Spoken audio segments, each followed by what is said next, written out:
What's the famous term? Say it. What? Angles and inches, baby. Angles and inches. Hey, what do you want to do?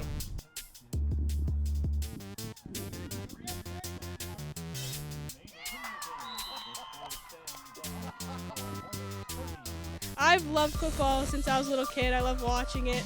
So I thought it was a great opportunity, especially for us girls, to get out there and show us what we got.